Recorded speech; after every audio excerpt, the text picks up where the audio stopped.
여러분 안녕하세요. 정산역담의 정산역입니다. 오늘은 여러분들이 썸네일 제목에서 보신 것과 같이 수메르에서 뉴욕까지 라는 제목으로 제가 저번 주부터 계속 연이어서 2026년을 시작할 때 여러분들과 함께하는 이 세계관에 대해서 우리가 좀 더 깊고 집중적으로 함께 알아보기를 원합니다. 수요 예배 방송을 들으셨던 분들은 아시겠지만 이 세계관이라고 하는 건 뭐냐면은 내면의 눈이에요. 바로 창세기에서 말씀하는 너희가 그것을 먹는 날에는 눈이 밝아져라고 사단이 얘기하잖아요. 그리고 그 선악과를 먹자 실제로 아담과 여자의 눈이 밝아졌다라고 말하잖아요. 그러면은 예수님을 믿지 않는 사람들은 이 구절을 볼 때 이렇게 생각할 수 있습니다. 아담과 여자가 장님이었나? 왜냐하면은 눈이 밝아진 게 누가 봐도 눈이 떠졌다라는 의미잖아요. 그럼 도대체 아담과 하와가 눈이 떠졌다, 눈이 밝아졌다.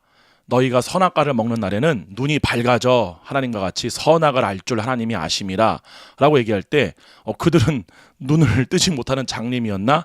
라고 해석한다는 거죠. 즉 성경에서 말하고 있는 본질이 뭐냐? 눈은 우리가 보는 이 눈이 아니라 우리의 심중 안에 눈이 있다는 사실을 성경은 말씀하는 겁니다. 때문에 그 선악과를 먹음으로 인해서 아담과 여자의 눈이 밝아졌다라는 말은 뭐냐면은 세계관이 바뀌었다는 말이에요. 우리가 무언가를 볼 때 세계관이라고 하는 것은 뭐냐면은 우리가 무언가를 볼 때 사람은 있는 그대로 보지를 못하죠. 우리가 어떻게 보느냐? 해석을 합니다. 이건 이런 거야. 저건 저런 거야. 저 사람은 이럴 거야. 이 사람은 이런 사람이야. 그러죠? 우리가 어떠한 상황이나 관계나 대상을 볼 때 우리는 그 모든 것을 보고 있는 그대로 보는 게 아니라 그 대상을 판단하고 분석하고 해석을 하죠. 그러죠? 우리가 지금 이 말씀을 들을 때도 우리가 교회에 나가서 성경을 연구할 때도 예를 들면은 기독교 안에는 약 3,500개의 교단이 존재합니다. 너무 놀랍죠? 성경은 하나인데 어떻게 이렇게 많은 교단이 존재할 수 있을까요? 바로 그 교단마다 성경을 해석하는 해석이 그 교단마다 다르기 때문에 그래요. 그렇기 때문에 예를 들면은 여러분들이 장로교단에서 신앙생활을 시작했어요. 감리교단에서 신앙생활을 시작했어요. 루터교나 아니면은 뭐 천주교도 포함할 수 있겠죠. 이러한 여러 가지 교단과 종파에서 여러분들이 성경을 여러분들이 배우거나 공부를 해요. 그럼 여러분들이 그 성경에 있는 말씀을 그대로 여러분들이 이해하고 받아들이는 게 아니라 그 성경에 대해서 목사님이 해석해주는 해석을 우리가 듣는 거죠.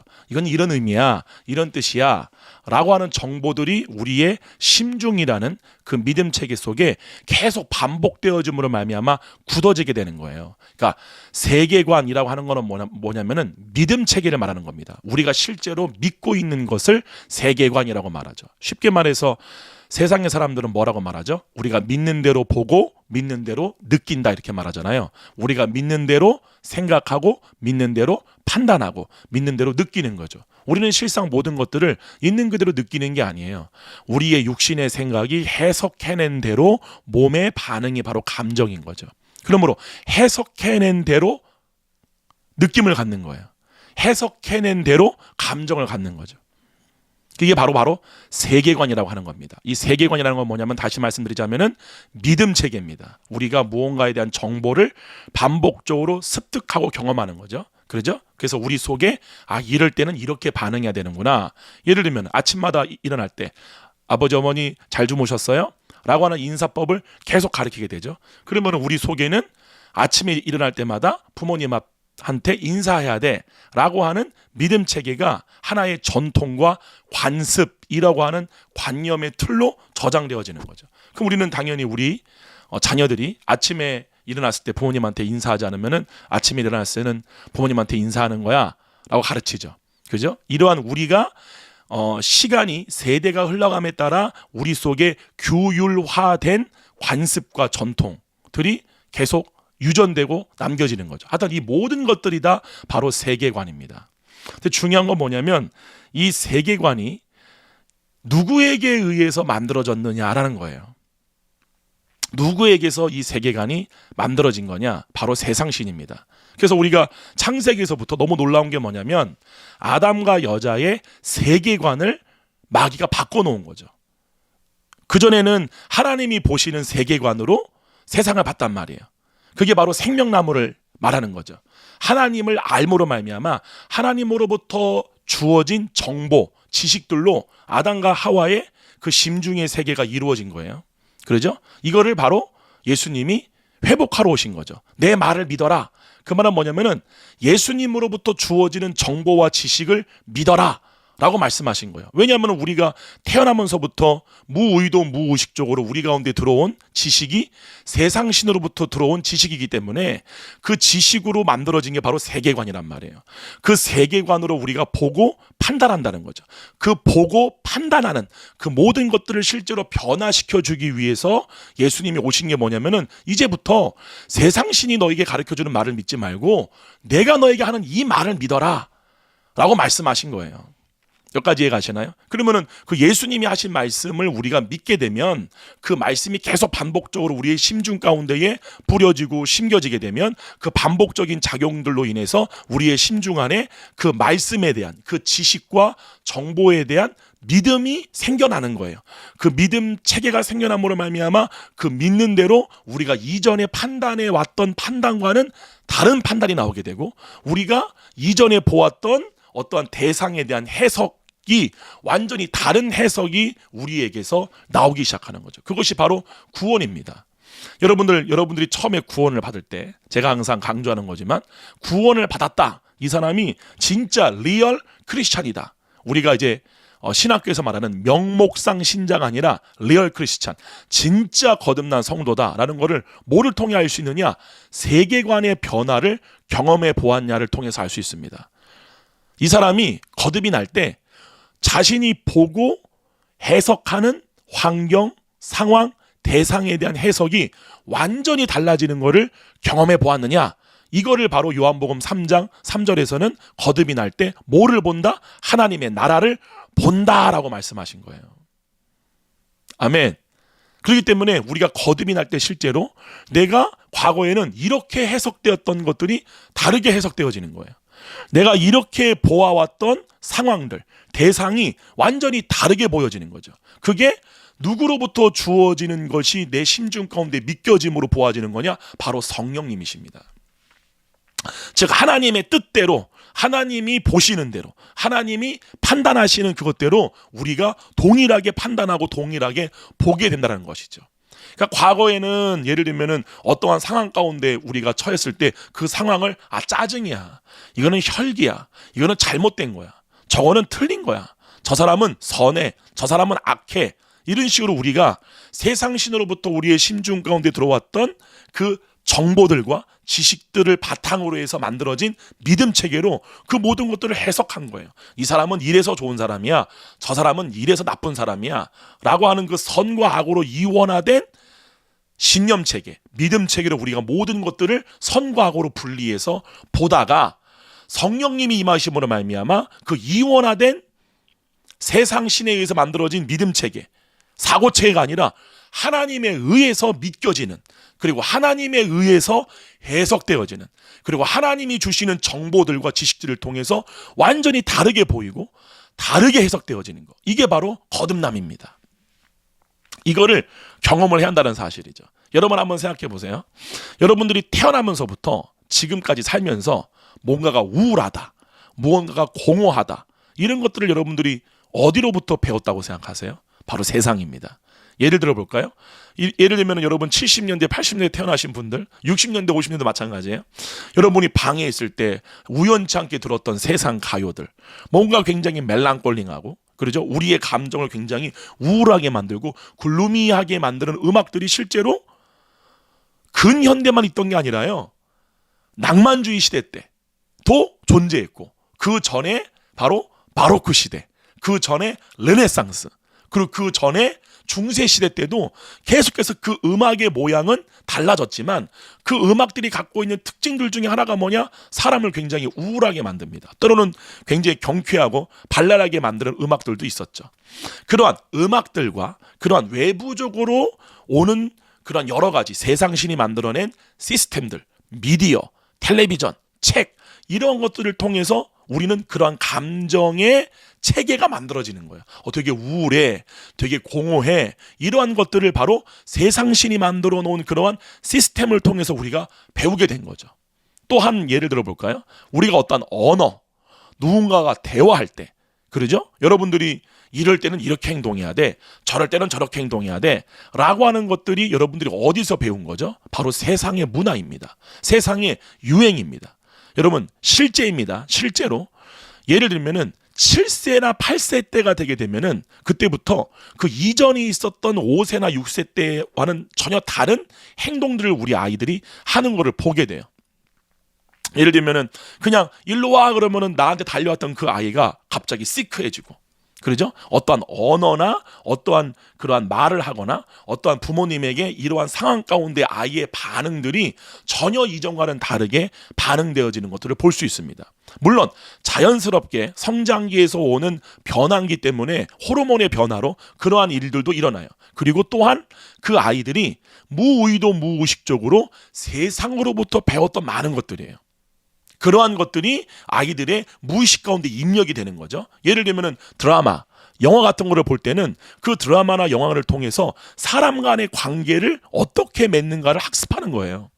여러분, 아이들이 요즘은 부모님과의 관계나 형제자매, 옛날에는 부모님과의 관계나 형제자매, 가족들과의 관계를 통해서 이 아이들이 성장하면서 내가 세상에 나가서 사람들과 관계를 할 때 내가 어떻게 대처해야 되고, 이럴 때는 어떠한 상황이고, 이러한 상황이 올 때는 어떻게 판단해야 되고, 어떻게 말을 해야 되고 하는지를 부모로부터 배웠다면은 지금은 모든 것이 다 미디어입니다. 그렇기 때문에 이 미디어를 어렸을 때부터 굉장히 빠르게 접했던 분들, 예를 들면 우리 세대도 마찬가지예요. 우리 세대부터 본격적인 어떤 시대가 왔죠? 비디오 시대입니다. 이 비디오가 출범함으로 말미암아 그 비디오를 통해서 우리는 미국에 가지 않아도 미국인들이 갖고 있던 정서를 배우게 돼요. 미국인들이 갖고 있는 그러한 사고 체계를 배우게 돼요. 또 지금은 안 그렇지만 우리 옛날에 유행했던 홍콩 영화 있죠. 그러죠? 그 홍콩 영화들을 우리가 보면서 그 홍콩 사람들이 갖고 있는 사고 체계, 믿음 체계, 생활 방식, 관념, 습관, 그러죠? 그것들을 우리가 배우게 된 거예요. 그러므로 우리가 이전에 우리 부모 세대하고 또한 우리 세대, 예를 들면은 저보다 약간 윗세대가 X세대입니다. 그러죠? 오렌지족. 그리고 저희 세대, 그리고 우리보다 좀 아래 세대인 MZ세대, 그리고 그 MZ세대보다 더 아래 세대인 지금의 다음 세대 아이들, 이 모든 세대마다 갖고 있는 사고체계가 조금씩 다릅니다. 그리고 미디어가 발달할수록 그 사고체계, 무언가를 생각하고 무언가를 판단하고 이 세상을 해석하는 해석의 기준점이 점점 더 미디어나 이러한 방송 콘텐츠가 발달될수록 완전히 새로운 뉴 제너레이션, 완전히 다른 세대들이 출범하는 것을 우리는 보게 돼요. 제가 이제 80년대생이거든요. 우리 80년대생들이 낀 세대라고 그러죠. 가운데 꼈다라고 하는 그 이유가 맞는 게 뭐냐면은 우리는 70년대, 60년대 세대들이 갖고 있었던 것도 어느 정도 경험한 세대예요. 막 어떠한 세상의 어떤 이런 기술들이 어마어마하게 발달된 세대가 아니라 발달이 시작할 때쯤에 태어난 게 바로 우리 세대입니다. 그렇기 때문에 우리는 이전에 부모 세대들이 갖고 있었던 그러한 정서나 그런 것도 이해할 수 있고, 또한 90년대 아니면 2000년대 생들이 갖고 있었던 그러한 정서도 좀 공감할 수 있고 이해할 수 있는 게 바로 80년대생이라고 그래요. 낀 세대라고 그러죠. 그렇기 때문에 이 두 개의 세대가 얼마나 차이가 나고 얼마나 다른지, 세상을 바라보고 삶을 해석해내는 그 해석이 얼마나 차이가 나고 다른지를 우리 세대는 너무나 여실하게 봅니다. 그렇기 때문에 우리가 살면서 뭐가 기쁨이다, 뭐가 즐거움이다, 뭐가 행복한 가정이다. 예를 들어 볼게요. 여러분이 행복이라고 하는 기준을 어디서 배웠나요? 저는 텔레비전이에요. 저는 영화예요. 제가 몇 번 간증을 해드렸지만 저가 어렸을 때 저것이 행복이다 라고 생각했던 기준이 바로 맥컬리 컬린이 찍은 바로 나 홀로 집에입니다. 그 나 홀로 집에나 아니면은 그 다음에 뭐 리치나 미국 영화, 90년대 미국에서 만들어낸 수많은 그 당시 때에 굉장히 평화스럽고 미국 중심적이고, 그렇죠? 자본주의가 만들어낸 행복을 우리는 80년대생들은 그걸 어마무시하게 교육을 받으면서 컸어요. 근데 그 교육이 뭐를 통해 이루어졌느냐? 학교가 아닙니다. 바로 영화예요. 영화를 통해서 우리는 그걸 학습한 거죠. 자, 예를 들어 볼게요. 70년대생이나 60년대생과 80년대 이후로 태어난 저희 세대하고 다른 게 있습니다. 자녀 교육에 있어서. 그 말은 뭐냐면은 옛 세대는 뭔가 잘못하면은 막 때리기도 하고 엄청 혼도 내고 했어요. 그러죠. 그리고 그 전에 우리 부모님 세대는 무조건 대학 가야 돼. 무조건 공부해야 돼. 무조건 성공해야 돼. 이것이 주류적인 분위기였단 말이에요. 그래서 예를 들면 여러분 유튜브 가시면은 80년대 입시, 90년대 입시를 담은 영상들이 있어요. 그때는 대학을 붙고 떨어지는 게 그냥 인생의 최종 목적입니다. 그게 이전에 우리가 세대가 가졌던 관념이에요. 그러한 믿음 체계가 우리 부모 세대들에게는 이전 세대와 그 시대를 지배했던 유행과 풍조에 의해서 만들어지고 길들여지고 학습화된 거예요. 근데 우리는 그 부모 세대가 말하는 그러한 강압적인 공부, 학원, 성공 지향적인 거를 다 보고 큰 세대예요. 그러니까 웬만한 고생도 해보고, 그러죠? 또한 우리나라가 비약적으로 발전함으로 말미암아 이 세상과 문명이 주는 여러 가지 혜택들을 누려본 세대예요. 그러고 보니까 우리 세대는 이전 세대와 다른 게, 부모 세대와 다른 게, 야 그렇게 공부 많이 할 필요 없어. 야 그렇게 세상에서 성공을 향해 살 필요 없어. 야 아빠가 엄마가 살아보니까 그게 삶의 전부가 아니야 라고 해서 아이들을 가르치는 방향으로 변하게 되죠. 그리고 이전 세대에 비하면은 아이들을 뭐 때린다거나 막 굉장히 이게 강압적으로 혼낸다거나 그러한 것들이 굉장히 자유로운 분위기로 변화가 된 거죠. 그런 식으로 모든 세대가 갖고 있는 가치관. 근데 말씀드리고 싶은 게 뭐냐면 그러한 가치관, 자녀를 키울 때는 이렇게 가르쳐야 돼 라고 하는 그러한 사고방식과 틀이 뭐 여러 가지 통로가 있겠지만 대부분의 사람들이 뭐로부터 배웠느냐? 어렸을 때부터 접했던 미국의 영화들이에요. 서양의 영화들, 방송들. 나도 모르게 습득을 한 거죠. 그래서 막 미국에 있는 부모님들이 잭, 그렇죠? 스미스 일로 오거라 막 뽀뽀하고 막 father I love 막 이러면서 막 우리가 한국에서 배웠던 전통적인 가부장적인 가족이 아니라 굉장히 스윗하고 굉장히 자애롭고 막 정말 사랑이 넘치고 자유함이 넘치는 그런 것들을 우리가 학습을 한 거예요. 그러니까 우리가 그런 학습을 통해서 만들어진 게 뭐냐? 저는 예를 들면은 지금 이 방송을 하고 있는 저희 집을 제가 처음에 샀을 때 가장 먼저 하고 싶었던 게 뭐냐면은 우리 집을 미국식으로 꾸미고 싶은 거예요. 야, 이게 진짜 참 놀랍고 무서운 겁니다. 그래서 제가 고백하는 거예요. 가구를 살 때도요, 저는요, 한샘이나 이런 한국 가구로 사는 게 아니라 어렵게 알아봐가지고 돈을 모아가지고 Made in USA, 미국에서 만든 가구 있잖아요. 그런 걸 막 사다 놓고 막 집을 꾸미는 거예요. 근데 우리 예를 들면 강은영 목사님은 그런 미국식 가구를 되게 싫어하거든요. 막 고풍적이고 앤틱 가구 같은 거 있잖아요. 전 그런 거 되게 좋아했었어요. 지금은 아닙니다. 그러니까 강 목사님은 심플하고 화이트하고 이러한 좀 유니크한 거를 되게 좋아하는데 저는 굉장히 고딕하고 앤틱하고 막 큰 것들. 왜냐면은 보고 자란 게 학습화된 게 야, 저게 바로 행복이야. 저런 집에 살면 나는 행복할 것 같아. 저런 부모님 에게서 내가 살면 난 되게 행복할 거야. 라고 하는 거를 학습받은 거야. 나도 모르는 사이에. 근데 저만 그런 게 아니라 아마 이 방송을 보고 있는 모든 분들은 종류나 방법이나 그런 모든 것들이 시대, 내가 살아왔고 컸던 나라의 환경에 따라 다 다를 수 있어요. 근데 공통적으로 요즘 세대가, 저는 예를 들면 신방 가잖아요. 신방을 가면 제가 참 신기한 게 뭐냐면 결혼을 갓 한 신혼부부나 자녀가 있는, 우리 교회는 장년 일부라고 하거든요. 우리 아이들을 지금 키우고 있는 젊은 부부 세대 있잖아요. 여러분 신방 가잖아요. 그럼 정말 놀라운 게 뭔 줄 아십니까? 집안의 구조나 집안에 있는 모양이 다 똑같아요. 다 화이트예요. 다 화이트에, 그렇죠? 화이트 냉장고, 뭐 아니면 실버 냉장고 있을 수 있겠고, 그러죠? 뭐 텔레비전, 소파, 뭐 이러한 잡다한 기구들 모든 것들이 다 똑같아요. 왜요? 우리가 보고 우리가 소비하는 모든 창구가 동일해지잖아요. 여러분 이거를 눈치를 채셔야 됩니다. 이 말이 뭐냐? 제가 여러 번 반복적으로 말씀을 드리지만 사단이 결국에는 이루고자 하는 게 뭐냐? 사람의 세계관을 동일하게 통합시키는 거예요. 이게 마귀의 결론적인 계획입니다. 근데 그 세계관이 누구로부터 나오는 세계관이냐? 바로 세상신입니다. 여러분 그렇기 때문에 여러분 잘 아셔야 돼요. 우리가 갖고 있는 믿음 체계는 거듭나기 이전에 그리고 거듭난 이후라 할지라도 대부분 그리고 전부가 이 세상신에 의해서 세상에 의해서 학습돼지고 무의도 무의식적으로 만들어진 믿음 체계가 우리 심중 안에 존재하는 세계관입니다. 여러분이 하나님의 자녀로 거듭났을지라도 그래도 그 여러분의 심중 안의 세계관에는 창세기 2장에 나오는 것처럼 땅이 공허하고 혼돈하고 흑암이에요. 아무것도 없어요. 그것 가운데 동방에 에덴이라고 하는 지명이 하나님이 동산을 창설하신 거예요. 하나님의 나라를 창설하신 거예요. 거기 외에는 아직도 모든 것이 다 공허, 혼돈의 상태예요. 공허하다라고 한다는 말은 뭐냐면은 생명력이 있는 것이 아무것도 없다는 뜻이에요. 쉽게 말하면은 하나님이 만든 게 아무것도 없는 상태예요. 근데 하나님이 만드신 거, 하나님의 것, 하나님의 세계관, 하나님의 세계가 어디 있느냐? 에덴 동산에 있는 거야. 그렇기 때문에 우리가 거듭났을 때는 부분적으로 하나님의 세계를 경험하고 부분적인 하나님의 세계관을 통하여서 판단하고 세상을 바라보는 일들이 부분적으로 일어나게 됩니다.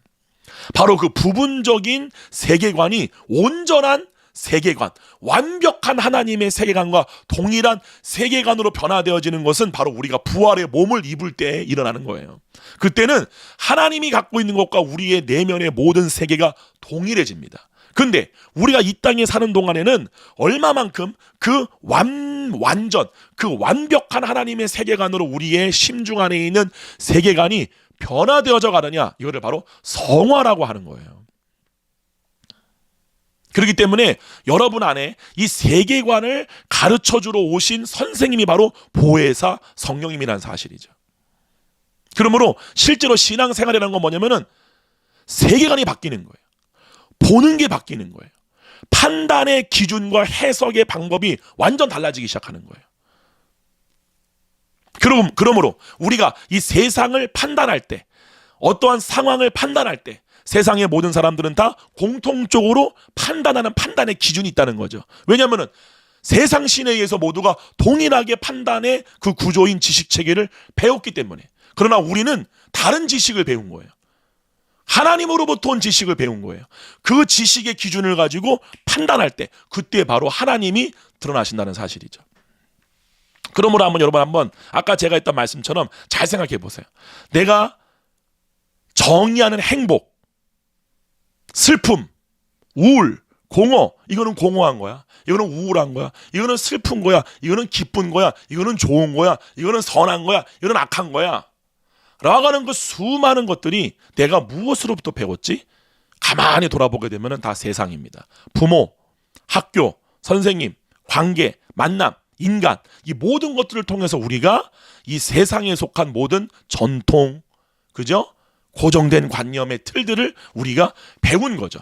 그것들이 바로 성경에서 말하는 견고한 진이라고 하는 거예요. 그러죠? 여러분, 그래서 여러분들이 성경을 보시게 되면 아시겠지만 가인을 점령한 사단이 가인을 통해 가장 먼저 시작한 게 뭐냐? 바로 에녹이라고 하는 성을 만든 겁니다. 이 성이 뭐냐? 바로 도시예요. 자, 한번 볼게요. 창세기 11장 한번 다 같이 가보실래요? 이렇게 나와요. 11장 8절입니다. 이렇게 말해요. 여호와께서 거기서 그들을 온 지면에 흩으셨으므로 그들이 뭐를? 그 도시를 건설하기를 그쳤더라. 이렇게 나와요. 도시. 이 도시가 어디예요? 지금 우리가 살고 있는 서울특별시, 지금 제가 살고 있는 인천광역시, 아니면 상하이, 베이징, 뉴욕, 샌프란시스코, LA, 로스앤젤레스, 파리, 로마, 런던, 두바이, 이 전 세계에 존재하는 모든 도시가 바로 이 도시입니다. 근데 이 도시의 원형이 어디냐면은 바로 창세기 4장이에요. 이렇게 나오죠. 4장 16절. 가인이 여호와 앞을 떠나서 에덴 동쪽 놋 땅에 거주하더니 아내와 동침하매 그가 임신하여 에녹을 낳은지라. 가인이 성을 쌓고 그의 아들의 이름으로 성을 이름하여 에녹이나 하니라. 이 가인을 통해 최초로 세워진 에녹 성이 바로 도시입니다. 그럼 두 번째 질문이에요. 그럼 마귀가 이 도시라고 하는 것들을 왜 만들었냐는 거예요. 지금 여기서 말하고 있는 바벨, 도시, 에녹, 도시, 그리고 그 뒤에 우리가 다니엘서에 나오는 바벨론, 페르시아, 알렉산드리아, 로마, 그리고 점점점점점점, 그러죠? 전 세계에 존재했던 막 베이징 많잖아요. 그렇죠? 이러한 도시들, 그리고 근현대에 이르러서 전 세계에 세워진 이 도시들이 왜 세워졌냐는 거예요. 어떠한 목적에 의해서 세워진 것이냐라는 거예요. 여러분, 이 사실을 여러분들이 아셔야 됩니다. 이 사실을 아는 것이 여러분의 세계관의 기본적인 틀이 세상신에 의해서 배웠던 틀에서 바뀌어지는 거예요. 그 도시를 만든 목적이 여기 기록되어 있습니다. 바로 그게 뭐냐? 창세기 11장. 여기 나와. 여러분, 이 구절을 볼 때 이게 바로 도시를 만든 이유였어? 라고 놀라실 거예요. 이렇게 나와요. 창세기 11장 4절입니다. 자, 11장 1절부터 제가 그냥 읽을게요. 다 중요한 말씀이니까. 온 땅의 언어가 하나요, 말이 하나였더라. 이에 그들이 동방으로 옮기다가 신할 평지를 만나 거기 거류하며 서로 말하되, 자, 벽돌을 만들어 견고히 굽자 하고, 이에 벽돌로 돌을 대신하여 역청으로 진흙을 대신하고. 뭐를 짓고 있는 걸 얘기하는 거예요? 도시입니다. 도시를 건설하기 시작하는 거예요. 그러죠? 그래서 뭐라고 그러느냐? 4절에 또 말하되, 자, 성읍과 탑을, 이게 바로 도시예요. 성읍과 탑을 건설하여 그 탑 꼭대기를 하늘에 닿게 하여 우리 이름을 내고 온 지면에 흩어짐을 면하자 하였더니, 이게 도시 건설의 목적이에요. 뭐예요? 우리 이름을 내자예요. 여러분, 이거 잘 하셔야 됩니다. 이것이 실제로 도시를 건설한 마귀의 목적이에요. 이거를 눈치채셔야 돼요. 무슨 말이냐? 우리 이름을 낸다라고 한다는 말은 뭐냐면은 내 이름을 내고 싶은 거예요. 내가 유명해지고 나라는 존재가 세상에 알려지고 싶은 거예요. 이게 도시 건설의 목적입니다. 무슨 말이냐? 쉽게 말씀드릴게요. 시골에 있던 촌뜨기가 유명해지고 싶으면 어디를 가죠? 도시입니다. 이게 도시 건설의 목적이에요. 무슨 말이냐? 본래의 하나님은 인간을 창조한 목적 자체가 하나님의 이름을 나타내기 위해서예요. 그래서 봐보세요. 예수님이 이 땅에 오셔가지고 어떤 일을 하셨느냐? 이렇게 나와요. 요한복음 17장입니다. 요한복음 17장 이렇게 나와요. 6절입니다. 요한복음 17장 6절 이렇게 말해요. 세상 중에서 내게 주신 사람들에게 내가 아버지의 이름을 나타내었나이다. 이렇게 나와요. 이 말이 뭐예요? 예수님은요, 하나님이 본래 창조하신 인간이 어떠한 인간인지를 우리에게 보여주기 위해서 오신 분이에요.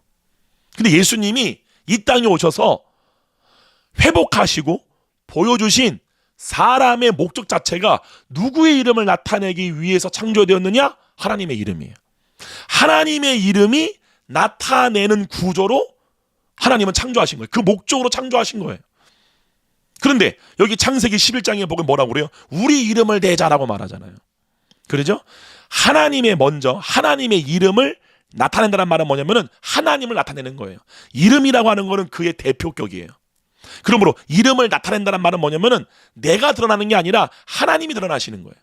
그런데 봐보세요. 창세기 3장에 보게 되면은 그러니까 사단이 인간을 속일 때 어떠한 방법으로 속여요?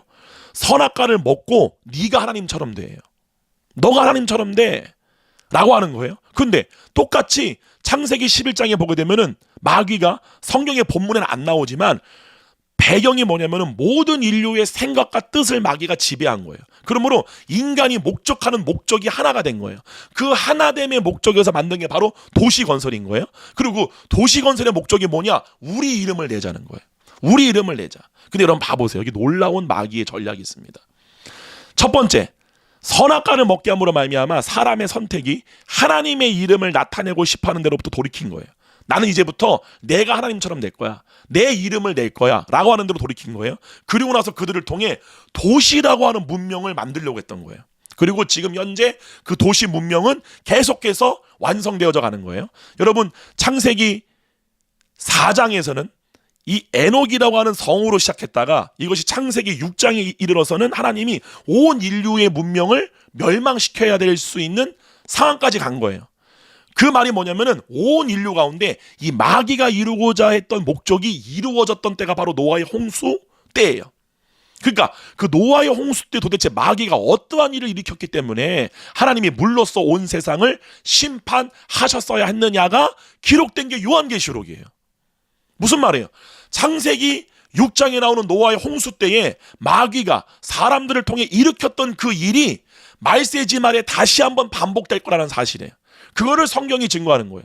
그렇기 때문에 창세기 6장에 나오는 그 당시 때 모든 인류를 지배했던 네피림이 바로 요한계시록에 등장하는 짐승인 거예요. 왜냐하면 네피림 자체가 누구와 누구의 연합을 통해 만들어진 거예요? 타락한 천사들과 인간의 연합을 통해서 만들어진 게 바로 네피림이에요. 그렇기 때문에 그러한 하나님이 창조하지 않은 다른 어떠한 악한 영에 의해서 만들어진 어떠한 존재, 그게 바로 누구다? 적그리스도다라고 말하는 거예요. 짐승이라고 말하는 거예요. 인간이 아닌 거예요. 인간의 탈을 쓰고 있지만 그 본질은 사단인 거죠. 때문에 창세기 6장에 나오는 네피림이나 창세기 10장에 나오는 니므롯이나 요한계시록에 등장하는 짐승은 다 똑같은 인물들을 얘기하는 거예요. 똑같은 존재를 말하는 거죠.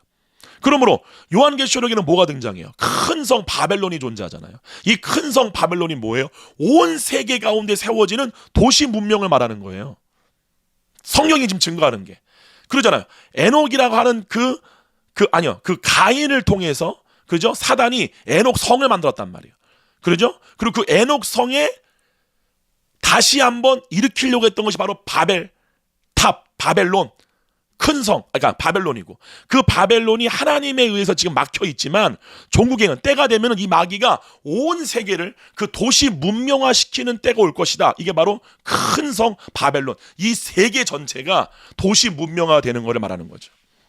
여러분, 이 말씀을 들을 때 어떤 분은 뭐야, 좀 부담스러워 라고 하는 생각이 들 수 있어요. 왜요?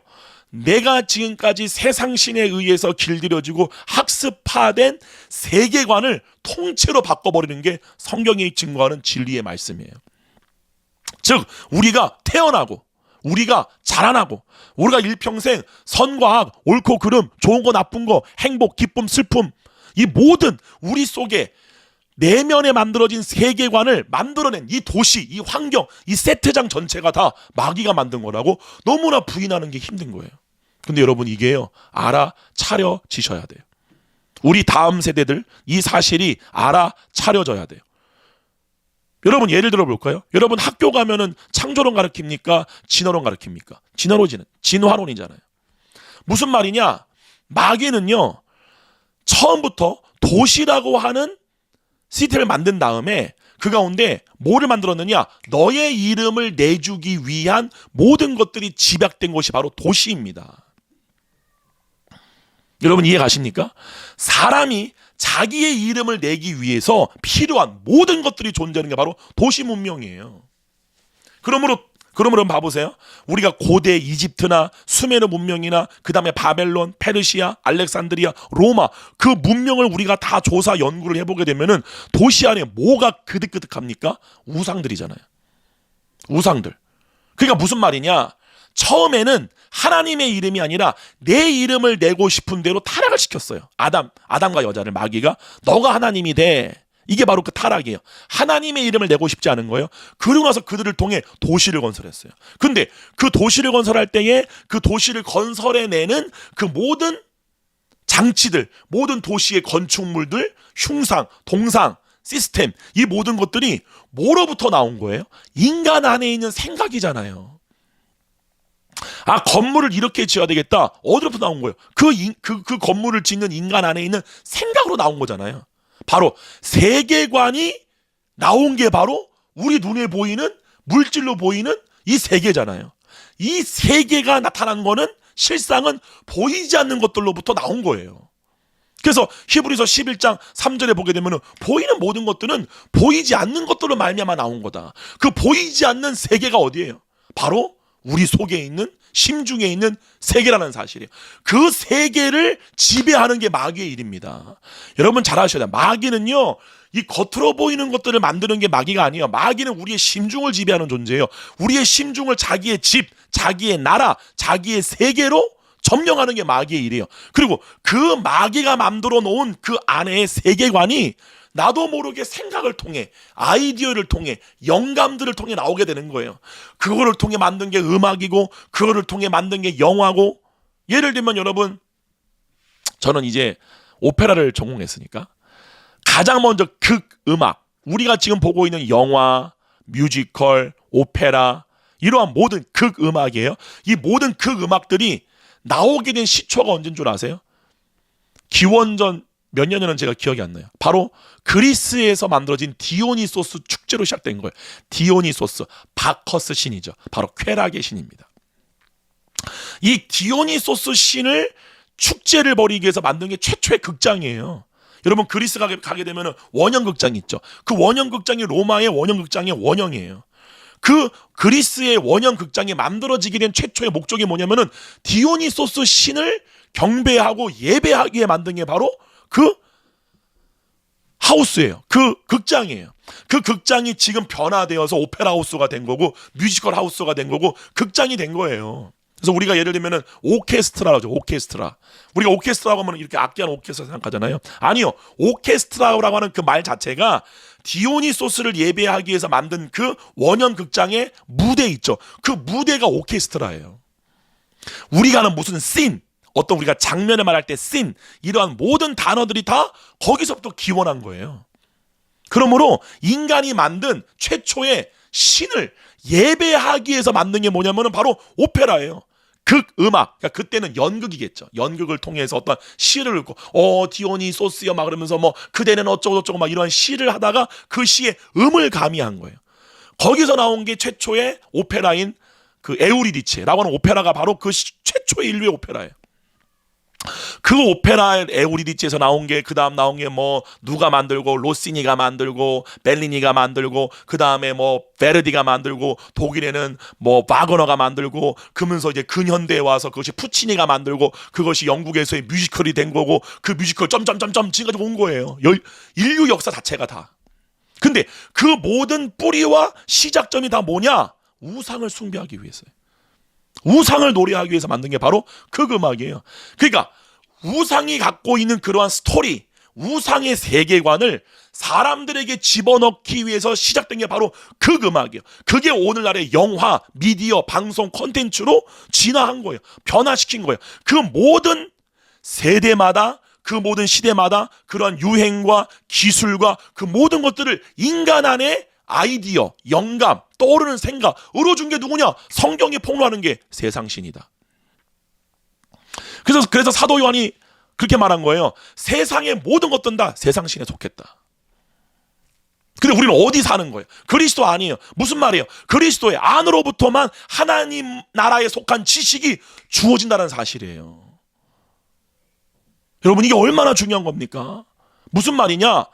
여러분의 심중으로부터 성령님이 임함으로 말미암아 성령님에 의해서 믿겨진 것들, 성령님에 의해서 믿겨지는 지식들, 그러한 하나님 나라에 있는 모든 것들, 하나님에 대한 모든 것들이 생명으로 주어지지 않으면 그 사람은 죽었다 깨어나 변화가 안 되는 거예요. 근데 반대로 그 성령님이 임함으로 말미암아 내가 과거에 생각하고 판단하고 해석했던 그런 해석과 판단과 모든 것들이 다르게 나오기 시작하는 거예요. 너무나 선하고 너무나 의롭고 너무나 온전하고 그러한 것들로 변화되어지는 거. 그 사람이 바로 성화되고 있는 사람이라는 사실이죠. 아멘. 그러니까 지금 세상신은 이 세상에 속한 수많은 미디어 콘텐츠, 지금은 미디어 콘텐츠예요. 그 유튜브상에 나오는 수많은 뉴스, 요즘은 뉴스도요. 여러분 아시겠지만 어떤 분들은 하루 종일 그 YTN 뉴스, 하루 종일 뉴스 보는 거예요. 그 뉴스에서 오는 그 정보가 자신이 세상에 존재하는 모든 것들을 해석하고 판단하는 진리가 되는 거예요. 자기한테는 진리죠. 그러니까 그 출처가 어디냐는 거예요. 여러분이 하나님의 자녀라면 여러분의 심중으로부터 나오는 그 믿음 체계, 그 모든 것들을 해석하고 판단하는 그 믿음 체계의 기준이 어디로부터 나오는 거냐는 거예요. 그러니까 우리는 어렸을 때부터 태어나면서부터 무의도 무의식적으로 세상의 수많은 미디어와 모든 것들을 정보, 매체를 통해서 그러한 것들을 계속 습득하고 우리 심중에 무의식적으로, 무의도적으로 심음으로 말미암아 그 세상신이 만들어 놓은 세계관으로 우리가 지금도 세상을 바라보고 있고 거듭이 낮지만 아직도 우리가 차지해야 할 아직까지 변화되지 않은 고정된 관념, 믿음 체계, 이건 이런 거야. 자유롭지 못한 하나님 나라로부터 온 것이 아닌 수많은 세상의 전통 관습, 그죠? 장로의 유전이라고 그러잖아요. 성경에는 장로들의 유전, 이런 것들이 그득그득 가득하다는 사실이죠. 여기까지 여러분 이해 가시나요? 그래서 여러분 한번 봐보세요. 너무 놀라운 게 뭐냐면 로마가 예를 들면 그런 거예요. 바벨론이든 페르시아건 알렉산드리아건 로마건 이 모든 나라의 공통점이 뭐냐? 어떠한 나라를 지배하잖아요. 그죠? 그 나라를 지배할 때 그 나라의 관계, 시설, 도로, 건물, 건축 이러한 것들을 다 만들어주는 거예요. 이게 식민지 문화예요.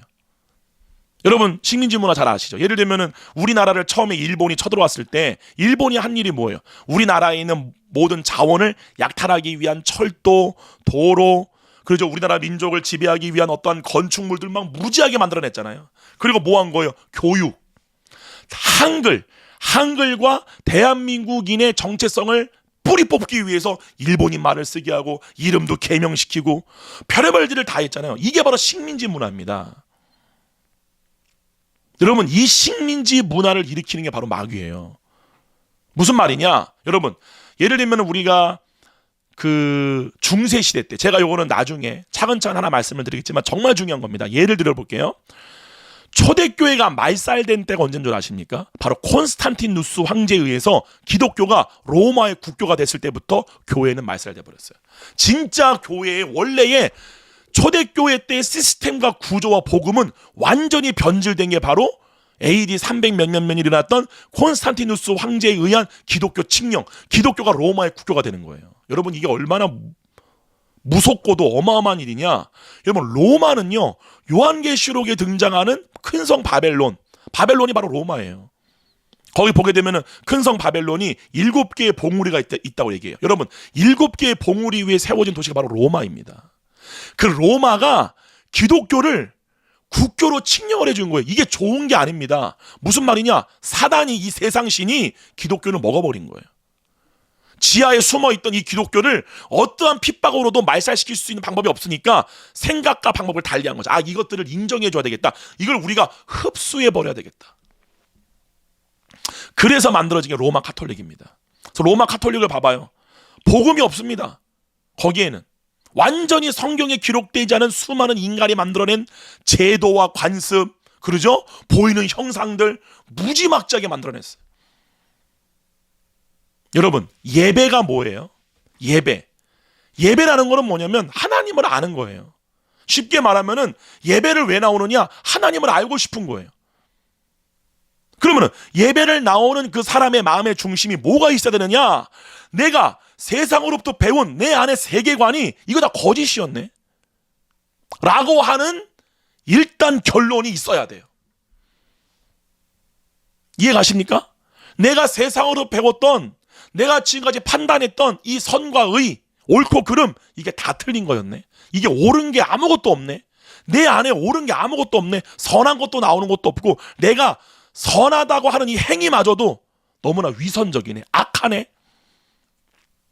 이제는 사람들로부터 내가 사랑받기 위해서 그렇게 마귀한테 내가 길들여진 사람한테 사랑받아 행복한 거야.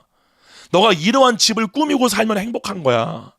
너가 이러한 사람들과 이러한 관계를 맺고 이렇게 굉장히 커리 우먼처럼 경력도 갖고 네가 어떠한 그죠? 세상적인 경력도 갖고 막 사람들과 바쁘게 막 지내고 커피 한 잔 딱 마시고 좋은 차 끌고 다니고 이것이 행복이야 라고 마귀가 우리의 세계관 안에 학습시킨 그 세계관이 이거 다 뻥이었네. 이거 다 거짓이었네.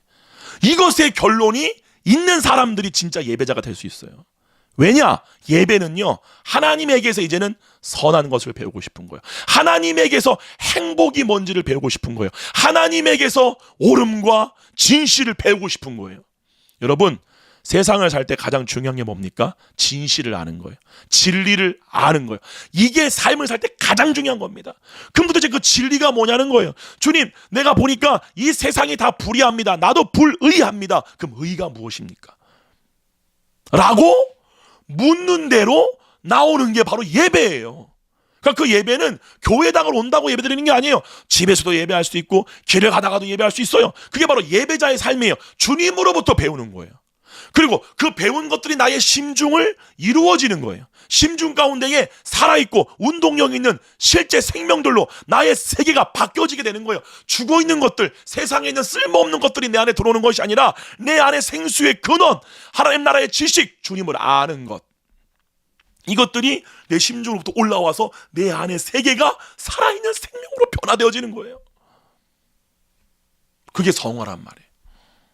그죠? 근데 이거를 사단이 못하게 하려고, 그 인간의 세계관 안에 하나님의 세계가 이루어지지 못하게 하려고 마귀가 일으킨 일이 뭐냐? 그 생명을 주던 기독교를 로마라고 하는 마귀가 만든 이 마귀의 세계, 마귀의 왕국이 흡수해버린 거예요. 우리 인정해줄게 너희들 다. 그때부터 너무 놀라운 일이 생기게 되죠.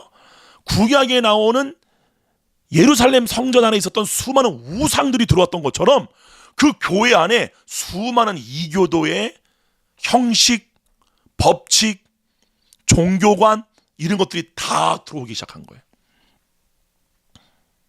그러죠? 그러므로 그 행위를 갖는 거를 예배다라고 변질시킨 거예요. 그러므로 여러분, 이번 주 주일날 여러분과 함께 이 내용을 정말 집중적으로 알아보겠지만, 마귀가 일으킨 가장 강력한 속임이 뭐냐? 그 예배를 통해 그 예배를 자기 의로 삼게 하는 거예요. 여러분, 구약에 나오는 모든 유대인들은 그 예배를 통해 하나님 보는 거, 하나님으로부터 의와 정의와 선과 사랑을 알고자 하는 데는 관심도 없었어요. 이거를 뭐라고 말합니까? 내 마당만 밟고 가느니라. 이게 이사야서 1장에 나오는 말이야. 마당만 밟고 가느니라. 하나님의 성전에 하나님은 어디 계세요? 지성소에 계시잖아요. 그때 그 주님 뭐라고 그래요? 오라! 그게 뭐예요? 나 좀 보자, 그 말이야. 내 얼굴 좀 봐라. 내 얼굴을 보면 너희의 죄가 주홍 같을지라도 눈같이 이어질 수 있다. 너희는 선행을 배우며 정의를 행해라. 그 선행과 정의를 누구한테 배우라고 하는 거예요? 나한테 와서 배워라. 그 말이에요.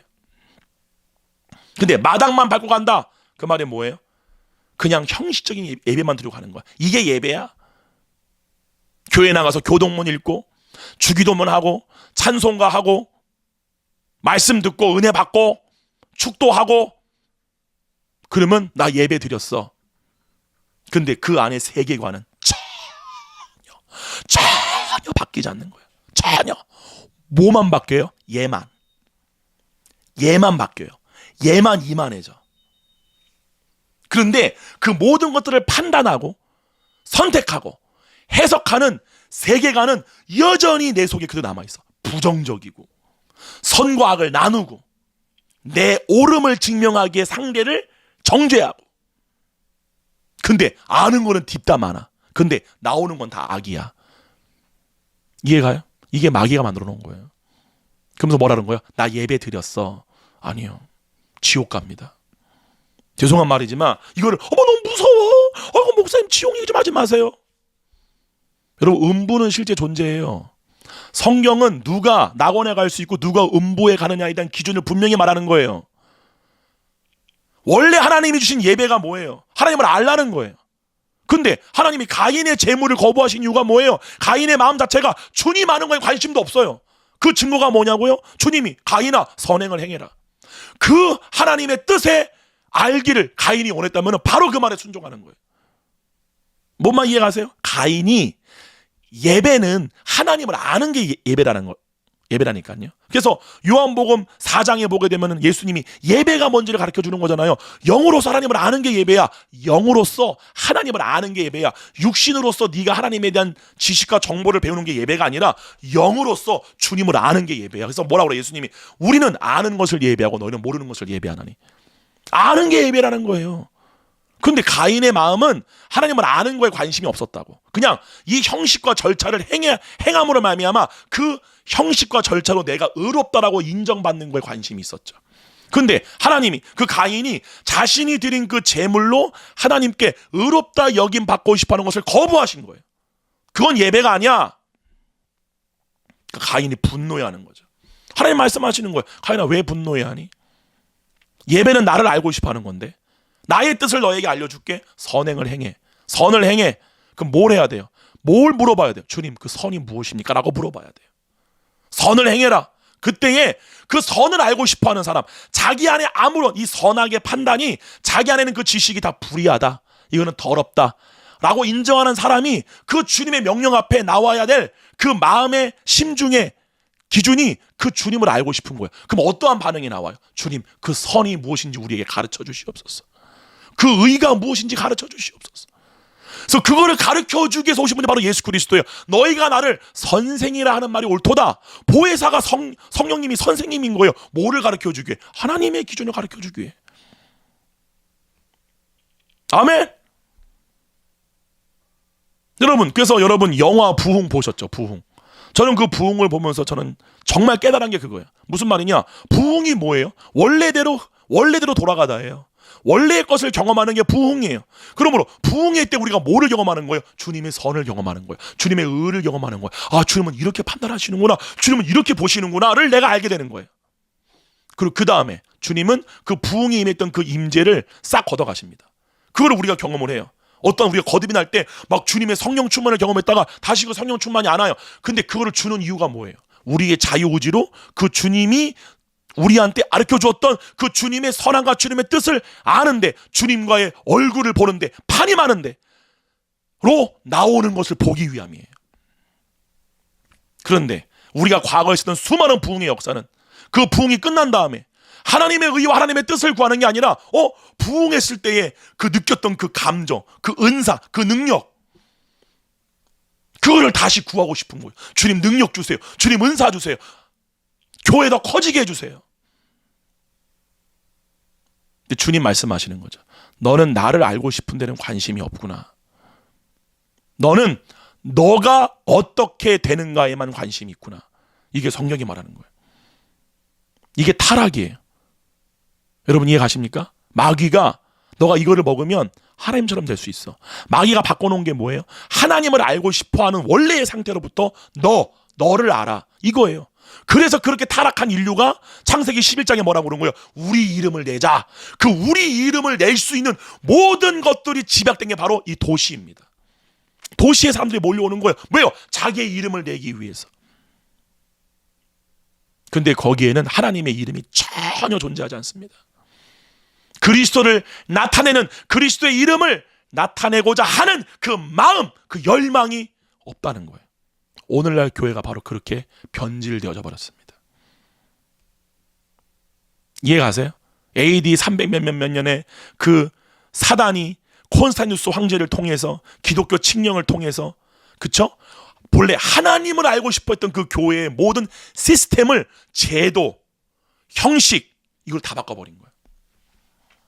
그래서 저희 교회 예배를 보시는 분들 가운데 어떤 분은 여기 왜 교회는 주기도문을 안 해오냐, 여기에는 왜 교동문이 없냐, 답답이로소이다. 정말 답답해. 너무 답답해. 왜요? 그분들이 평생 배운 게 그거를 예배라고 배운 거예요. 예배는 교동문, 송영, 만복의 근원 하나님, 그죠? 찬송가, 대표기도, 그러죠?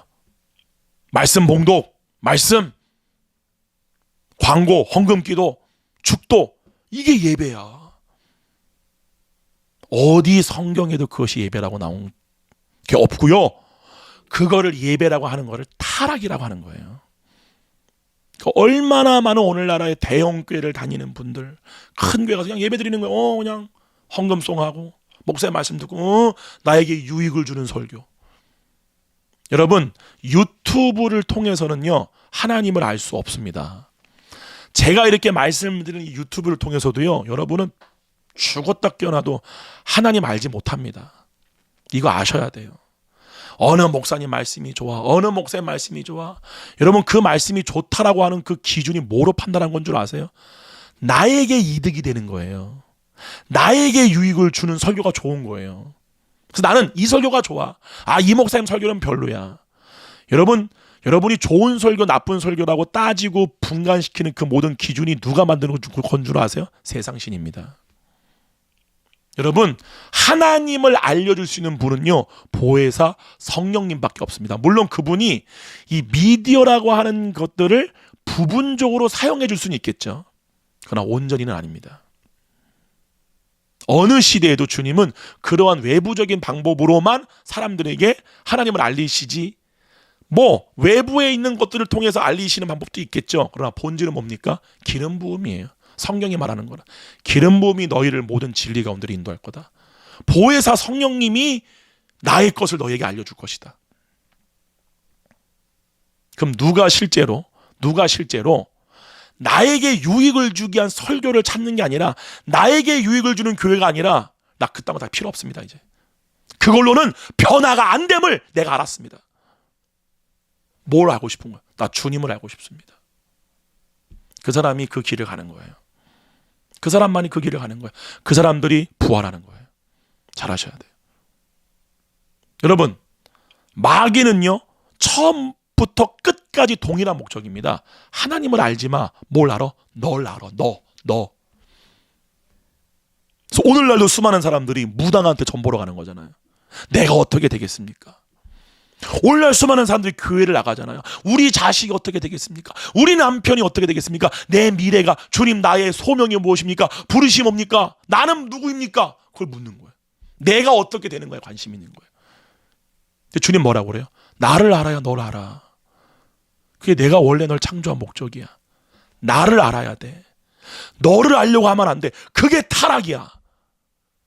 너의 의를 세우기 위해서 예배하면 안 돼. 이 예배의 도구가 너의 의의 도구로 타락해서 영원한 멸망으로 간 게 바로 바리새인들이었어.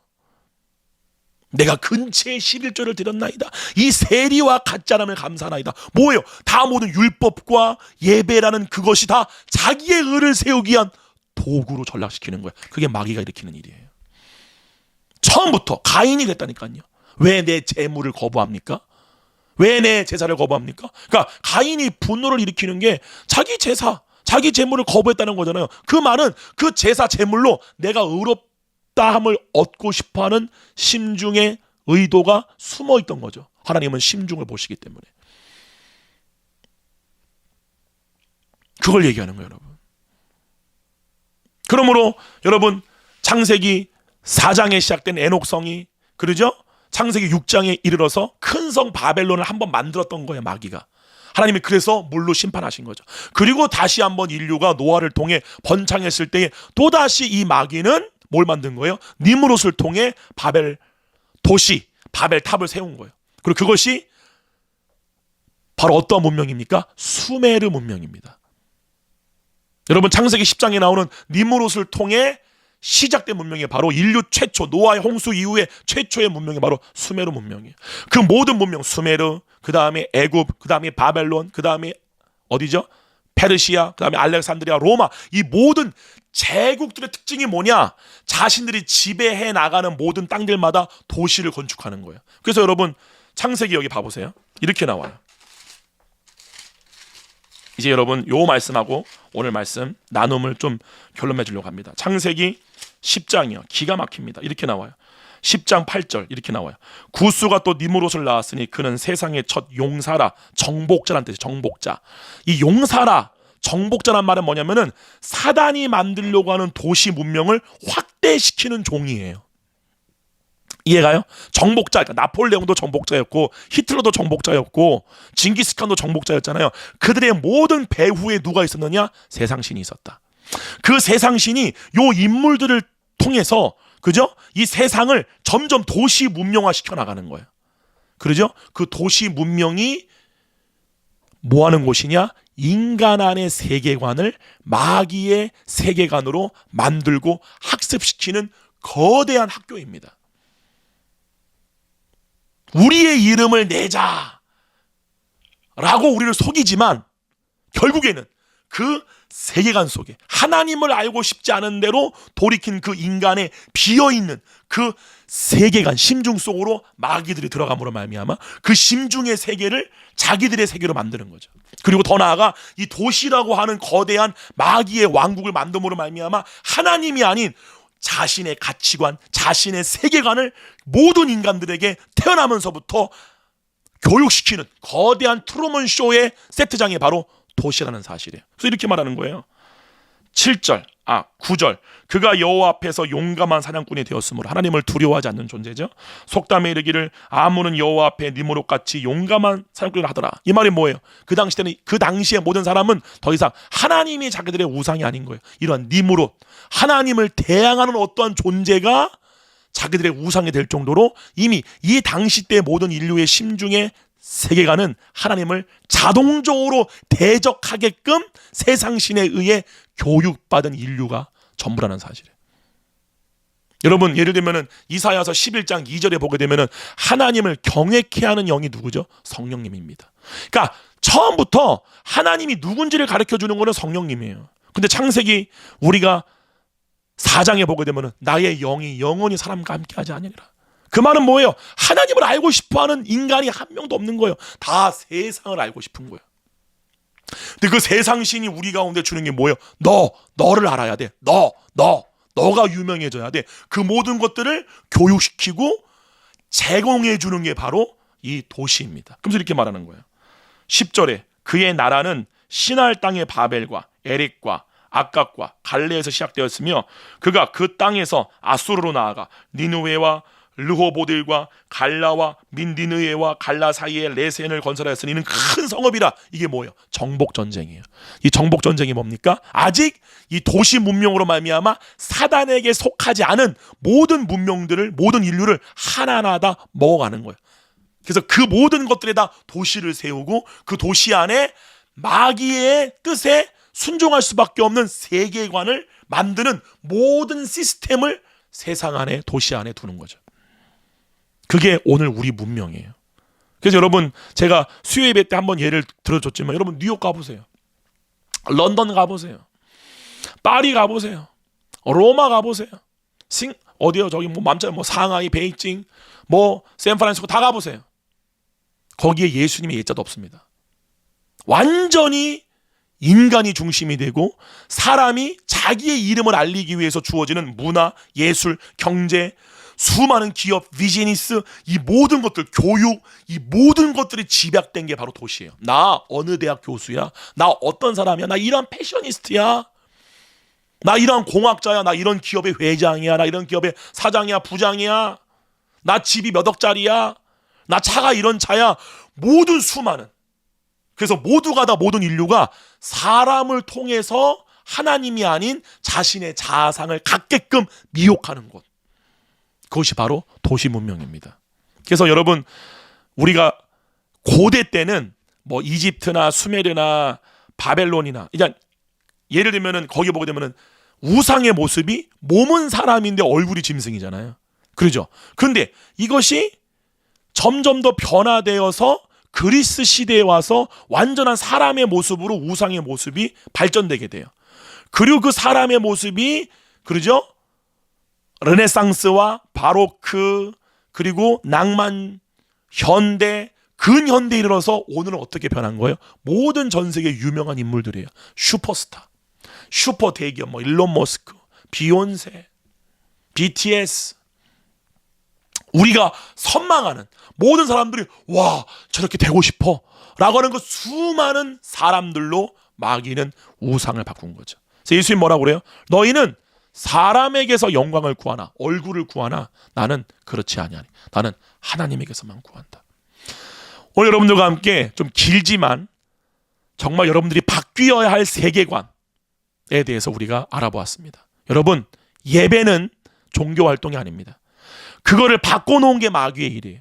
예배는 하나님을 아는 겁니다. 예배는 교회에 와서 주기도문 외우고 사도신경 외우고 교동문 외우고 나 예배 드렸다. 근데 그 안에서 나오는 모든 판단은 다 악하고 더럽고 불의하고 자기 중심적이고 이해타산적인 그 수많은 세계관은 하나도 변하지 않고 머리만 그득그득해가지고 성경에 대한 지식만 탐구하고 그 안에는 주님으로부터 배운 것도 아무것도 없는 거.